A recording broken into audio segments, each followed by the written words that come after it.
Muy bien, vamos a empezar ahora el tema de ecuación de continuidad. Y para introducirlo, consideremos la situación que se ilustra en la imagen. Una simple manguera enroscada en una llave, ¿verdad? Y digamos que abrimos la llave de manera que empieza a fluir el agua. Entonces la pregunta inicial o como introducción es, ¿saldrá la misma cantidad o siempre saldrá la misma cantidad de agua por un extremo que la que entra en el extremo opuesto? ¿O podría salir menos agua de la que entra? ¿Qué dirías? ¿Qué dirías al respecto? Bueno, eh, la verdad es que en este caso, en cuanto abrimos la llave, no solo puede, sino que en realidad saldría menos agua de la que entra. ¿Cómo puede ser posible esto? Porque la manguera estamos considerando que estaba vacía al principio. Entonces la primera cantidad de agua que entra en el extremo que está enroscado en la llave se va a saturar, se va a ir saturando de agua, ¿verdad? Y solo después de algún tiempo como que se va a regularizar el flujo y entonces tendríamos la situación de que va a salir la misma cantidad de agua que entra, ¿verdad? Esto también lo podríamos ilustrar con la siguiente imagen. Por ejemplo, si tuviéramos una manguera de bomberos, ahí podemos ver qué va a pasar con la manguera. Primero se va a saturar y ahí hasta se inflaría, ¿verdad? Se inflaría, se iría saturando gradualmente la manguera antes de que finalmente empiece a salir el agua por el extremo opuesto, ¿verdad? Bueno, pero digamos que ya tengo un flujo constante, la manguera ya está saturada de agua, ya está fluyendo, ya lleva tiempo fluyendo el agua. Pregunta, ¿podría salir menos agua de la que entra? Respuesta, todavía podría ser. Y la verdad es que la pregunta es muy capciosa. Sí, si tuviéramos una fuga, ¿no? Si la manguera está rota, entonces va a salir parte va a salir parte de ese gasto, de ese flujo, por esa abertura, esa ruptura, y parte de líquido va a salir por el otro extremo, ¿verdad? Pero dejémonos de cosas capciosas. Ahora consideremos que la manguera no está dañada, el flujo es constante. En ese caso, sí, si ya tiene un rato abierta la llave, la cantidad de agua que entra va a ser idéntica a la cantidad de agua que sale en el mismo tiempo. Sin embargo, esto es algo que se cumpliría en sentido estricto solamente en el caso de los líquidos por la marcada diferencia que tienen con los gases. ¿Cuál es la diferencia principal que tienen los líquidos con los gases? Muchas diferencias, ¿verdad? Pero una de ellas la densidad, pero especialmente una diferencia muy importante es que los líquidos son prácticamente incompresibles. No podemos, no podemos comprimirlos, reducir su volumen, ¿verdad? Por ejemplo, en una jeringa, si en una jeringa, ya hemos mencionado ese ejemplo, tapamos el orificio de salida, está llena de algún líquido y queremos bajar el émbolo, no lo podríamos hacer y eso demuestra que el líquido es incompresible. Si conseguimos que baje el émbolo es porque el agua está fluyendo por algún lado, está escapando, pues no estamos tapando también y se está escapando por ahí, o a menos que tuviera una fuga, ¿verdad? Sin embargo, si le pusiéramos el émbolo y no hay nada adentro, entre comillas, no hay nada, en realidad adentro hay aire, ahí sí podríamos bajar considerablemente el émbolo y no hasta el fondo, pero se comprimiría el aire que hay en su interior, ¿verdad? Eso demuestra que ahí hay algo, ¿verdad? Entonces, en el caso de esta misma situación, pero si en lugar de transportar un líquido, transportara un gas, en ese caso aún en un flujo constante, vamos a decirlo, podríamos conseguir que entrara menos gas del que sale o viceversa. ¿Y cómo lo podríamos conseguir? Por ejemplo, si está fluyendo, imagínate que está fluyendo gas y tapamos el orificio de salida. Entonces, no necesariamente se va a botar el tapón que le pongamos, porque el gas tiene la capacidad de comprimirse. Y después, entonces, en ese caso estaría entrando más gas del que sale. Tal vez llegaría a un límite en el que ya no podríamos seguir tapando esa manguera. Pero si retiramos el dedo, entonces ahora ese gas que está comprimido en el interior va a empezar a expandirse de tal manera que en un principio va a salir más gas del que entra hasta que se regularice. En realidad sí se puede cumplir en el caso de un gas que salga la misma cantidad que entra, ¿verdad? Pero también es fácil que se viole esa situación. Pero entonces podemos decir que en el caso de los líquidos, en un flujo constante, siempre se cumpliría esta condición, que la vamos a poner aquí como un enunciado, ¿verdad? Entonces, vamos a escribir, si no hay pérdidas dentro de un tubo, la masa o el volumen incluso de líquido que entra en un tiempo dado debe ser igual a la masa que sale del tubo en el mismo tiempo, ¿verdad? Entonces, esa es la base de la ecuación a la que vamos a llegar, que se conoce como ecuación de continuidad. ¿Sí? Todo va a partir de esa idea, que ya lo que estoy tratando de decir es que se cumple en sentido estricto para líquidos y todavía bajo ciertas condiciones, ¿verdad? Bueno, vamos a aplicar ese mismo principio a la siguiente situación. Un líquido que fluye por una tubería, ¿sí? Entonces, pero esta tubería tiene una situación particular. Tiene un ancho de sección variable, es decir, tenemos una tubería gruesa que se conecta con una tubería más angosta. ¿Se puede hacer eso? Sí. De hecho, hay piezas especiales para unir tuberías de diferentes diámetros, ¿verdad? Entonces, digamos que conectamos un extremo, tal vez el extremo grueso, vamos a considerar que el líquido fluye de izquierda a derecha y conectamos el extremo izquierdo a una fuente de agua y dejamos que circule hasta que la tubería se satura, ¿verdad? Un término que vamos a utilizar para la expresión, para la explicación que voy a decir a continuación es el término de área de sección transversal. Si yo viera el tubo de frente, entonces vería un círculo. Es el área de ese círculo es a lo que le llamamos de sección transversal. Tendría yo que hacer un corte y luego girarlo para poder verlo, ¿verdad? No es que tenga ahí atorada esa tubería una canica, una pelota, ¿verdad? Entonces ahí podemos ver que el área de sección transversal en la primera parte es mayor que en la segunda parte. Aquí tenemos un área de sección transversal menor, ¿verdad? Bueno, entonces vamos a considerar que abrimos la llave y está entrando la misma cantidad de líquido que sale. Ahora la pregunta sería, ¿una partícula en la primera parte de la tubería se desplazaría igual de rápido que en la segunda parte? No, y eso lo vamos a explicar con detalle. Lo que se tiene que cumplir es que los volúmenes sean iguales. Entonces consideremos que aquí el líquido circula, digamos, vamos a establecer un tiempo. En un segundo, el líquido en la primera parte circuló, ¿verdad? Se desplazó una partícula 2 centímetros. Entonces aquí sí tendríamos, se estaría violando el principio de la ecuación de continuidad si de este lado también las partículas estuvieran circulando 2 centímetros.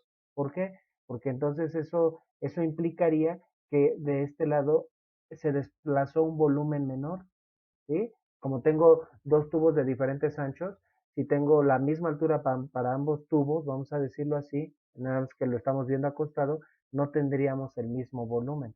Entonces, en el segundo caso, pues las partículas tuvieron que haberse desplazado una cantidad mayor, ¿verdad? Hasta que se igualen los volúmenes. Vamos a expresar o representar esto un poquito en perspectiva. O sea, un poquito vamos a darle como tres dimensiones para que se vea tal vez con un poco más de claridad, ¿no? Entonces, a lo que me refiero es a lo siguiente. Y entonces no serían iguales las distancias que se desplazaron las partículas en una sección que en la otra en el mismo tiempo. Estamos aquí considerando que una partícula pasó de este punto a este punto en esta sección de la tubería en el mismo tiempo que otra partícula recorrió esta distancia. ¿Qué es lo que va a determinar cuánta distancia recorrió en la segunda parte de la tubería? El volumen, que los volúmenes sean iguales, ¿verdad? Entonces, toda esta idea la podemos expresar también en términos del gasto. El gasto de entrada tiene que ser igual al gasto de salida. De ahí vamos a partir. El número de litros por segundo, ya vimos el concepto de gasto. El número de litros por segundo que entra en la tubería tiene que ser igual al número de litros por segundo que sale de la misma tubería, ¿verdad? En el extremo opuesto. Bueno, entonces aquí tendríamos también un volumen de entrada y un volumen de salida y esos volúmenes tienen que ser iguales. Vamos hasta incluso a colorearlo. ¿Verdad? Aquí tengo un volumen de entrada. Por acá tenemos un volumen de salida y esos volúmenes tienen que ser iguales. Vamos a llamarle este volumen 1 y por acá tenemos un volumen 2. Estamos hablando de que es el mismo tiempo, esos volúmenes serían iguales. Entonces, el gasto de entrada es igual al gasto de salida, por lo tanto, el volumen 1 entre el volumen 2, entre el tiempo, la fórmula de gasto es volumen entre tiempo. Como ahora ya vamos a manejar los dos conceptos de física que se representan con la V, la velocidad, en un poco más de tiempo vamos a hablar de velocidad, para que no se confundan, pues vamos a ponerle una línea a la vez de volumen para que no haya confusión. Entonces el volumen 1 entre el tiempo tiene que ser igual al volumen 2 entre el tiempo. Los volúmenes son iguales, estamos hablando del mismo tiempo, ¿verdad? Bueno, pero ¿cómo podríamos encontrar el volumen de esta, sí, el volumen, ¿cómo lo podríamos calcular este volumen? Bueno, pues con la fórmula de volumen de un cilindro, nada más que, bueno, ahora en lugar de llamarle altura, como es una distancia horizontal, vamos a llamarle por L, ¿no? A esta distancia que recorre la partícula en la primera parte de la tubería, vamos a llamarle L1, y en la segunda parte de la tubería, a la distancia que recorre la segunda partícula, le vamos a llamar L2. Bueno, entonces, ¿a qué sería igual el volumen? El volumen de un cilindro es área de la base. ¿Y cuál es el área de la base? A lo que apenas le llamábamos área de sección transversal, ¿verdad? Entonces, si viéramos el tubo de frente, veríamos que más o menos tendría este tamaño. Eso sería el área de la primera parte de la tubería. Y por acá, pues el área de sección transversal sería un área menor, ¿verdad? Obviamente. Si viéramos de frente, veríamos un círculo más chico. Entonces, bueno, entonces a esto le vamos a llamar el área de sección transversal 2. Sí, que bueno, sí, por supuesto está en función del diámetro y del radio. Ahorita vamos a manejarlo así directamente como área. Entonces vamos a sustituir la fórmula del volumen. Entonces en el primer caso tendríamos área 1 por área de la base por la altura, pero en este caso le estamos llamando L1 entre el tiempo, sería igual a área de sección transversal 2 por la longitud 2 entre el mismo tiempo, ¿verdad? Que bueno, aquí no estamos cancelando el tiempo, que a lo mejor alguien ya se preguntó, ¿y por qué no cancelamos el tiempo? Estamos diciendo que es el mismo tiempo. No, realmente lo vamos a utilizar, ¿verdad? Entonces aquí, bueno, tengo de este lado un volumen que tiene forma, vamos a decirlo así, como de una lata de atún, ¿no? Ancho y poco alto, mientras que de este lado, pues el volumen tiene más como forma de un vaso, ¿no? Es para que se comporte, para que se compensen una cosa con la otra. De un lado tenemos un área mayor, pero una altura menor, y del lado contrario tenemos un área de sección transversal menor, pero una altura mayor, ¿verdad? Entonces, bueno, eh, pero los volúmenes son lo mismo. Toda esta expresión la podemos agrupar de la siguiente manera. Lo podríamos poner así como área 1 por L1 entre T es equivalente, y todo lo que tenemos del lado derecho lo podríamos expresar como área 2 por L2 entre T. Pero ¿qué representa la relación entre una longitud, o vamos a llamarle distancia? Podemos decir que es la distancia que recorrió la partícula en la primera parte de la tubería. ¿Qué representa la relación de una distancia entre el tiempo? ¿Qué es una distancia entre un tiempo? Velocidad. ¿Y a qué velocidad nos estamos refiriendo? A la velocidad que tendrían las partículas en cada una de las secciones. ¿Sí? Velocidad es distancia sobre tiempo. Por lo tanto, entonces estaríamos encontrando que el producto área por velocidad es constante. Y aquí es donde entra la otra B, que la vamos a poner así tipo manuscrita para que no haya duda de cuál es la B de volumen y cuál es la B de velocidad. Y a esta fórmula, esa es la fórmula a la que se le llama ecuación de continuidad. A esta le vamos a llamar ecuación de continuidad, ¿verdad? Entonces, bueno, pues, el producto área por velocidad se va a conservar. Ahora ya hablando en funciones de área y de velocidad, si del lado izquierdo tengo un área grande y del lado derecho tengo un área pequeña, ¿cómo se va a compensar las diferencias de área con variaciones en la velocidad?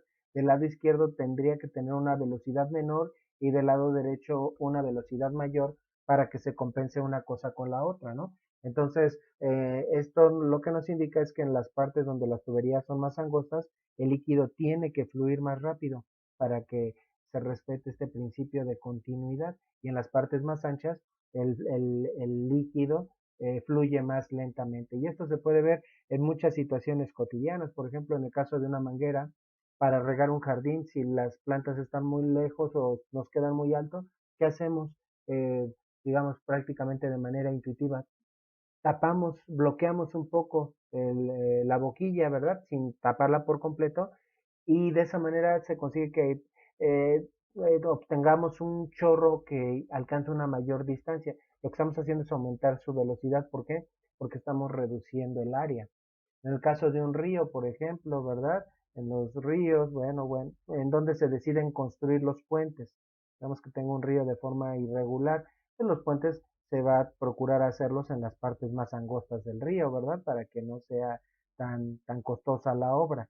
Bueno, si nos paráramos encima de un puente, de ese puente, por aquí estuviéramos viendo como un barco, un barquito de papel tal vez se va acercando, estamos considerando que el río está fluyendo en esta dirección.